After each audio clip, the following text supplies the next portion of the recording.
Earlier this week, President Biden laid out plans for the American Families Plan. Now, some of this focused on education. Earlier today, I got a chance to speak with Margaret Spellings, a former Secretary of Education under George W. Bush, and asked her about President Biden's proposal, which includes funding for universal preschool as well as free community college. Let's listen.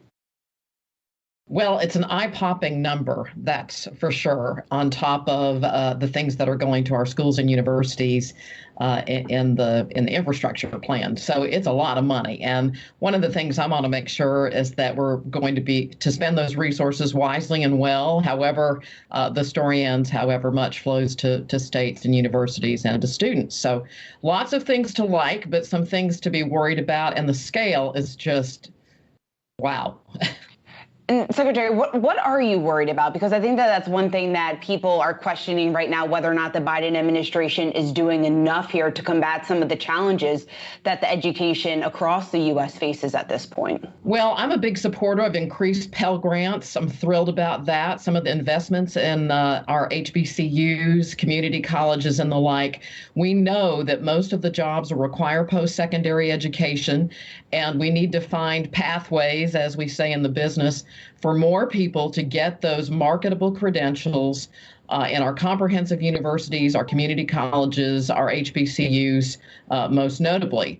So I'm really excited about that. I do think, free is not something that I would necessarily support. I think it's important for students to have skin in the game, for them to invest in themselves, for us to empower consumers to think about price and value when they are shopping for higher education. So we want them to be aware of what the needs are in the marketplace and the employer community and find pathways through education that align with that. Well, Secretary, speaking of price and paying here to go to school, one thing that President Biden did not address this week was student debt. Some Democrats are urging President Biden to cancel student debt, and he has said that he is exploring his executive authority to do so. But how do you think the student debt crisis then should be addressed right now?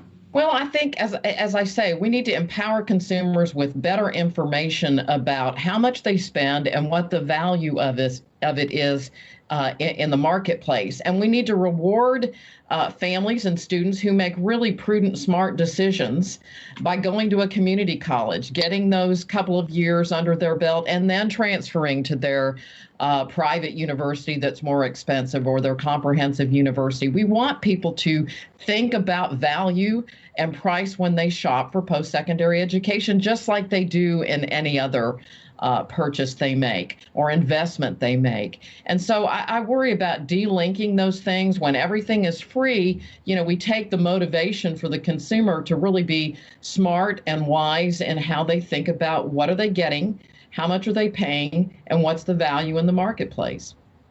And Secretary, speaking of what's been happening here in the U.S. over the past year, we've heard from a number of health officials recommending that schools reopen, yet we've seen a relatively slow reopening. It has, though, progressed more recently. I believe about 2/3 of schools across the nation are now reopened. What's required, do you think, at this point to help these young learners make up for that time lost while staying home during the pandemic?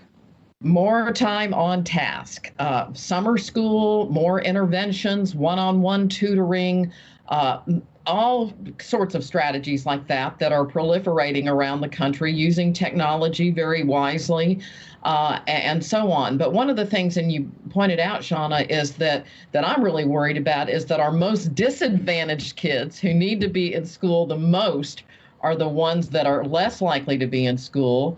Advantaged schools, charter schools, private schools, those students have found their way back to in-person learning. And so the pernicious gaps that we've had in education are growing wider, and we need to triage immediately and have a will to intervene and pull up so that all of our kids can get back on track immediately. And speaking of that, I guess, to what extent do you think COVID has worsened that already unequal system that we've been trying to address here in the U.S.? It's tragic, and it is absolutely an acute and chronic problem. And, our expectations for all of our students need to be to not just let that persist, because if we don't catch up, pull up, intervene now, these students and their families and our communities and states will pay consequences for many decades to come. We know what we do, what to do, and we can do it. We know how to get little young readers caught up and back on track, and we need to do everything we can to make sure that happens as quickly as possible. Another issue facing the education system right now is the shortfall in the number of teachers. President Biden here did propose $9 billion to train and help prepare these teachers. But from your view and from your experience, how do we address that? Well, it's a really worrisome trend. I mean, we are seeing career educators just who've pulled their hair out this year, leaving the profession. And so we need to recruit young whippersnappers into our classrooms. We need to make sure they have the tools they need to be successful. But also we're going to need to rethink how we use all of our resources and assets, including and especially our people, our human capital.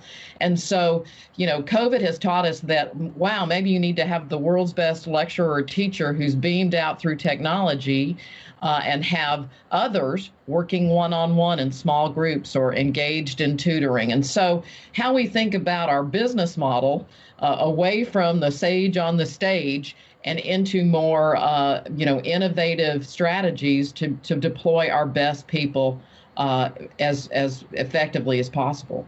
Secretary, are you confident that education is something that can bring Republicans and Democrats together at this time? And I guess, how do we make sure that that happens? I sure am. In my office, I have the passage of No Child Left Behind. The vote counts 87-10 in the Senate, 385 to 40 some or something like that in the House. So we've done it before. We can do it again. The last reauthorization of the K-12 Act was bipartisan.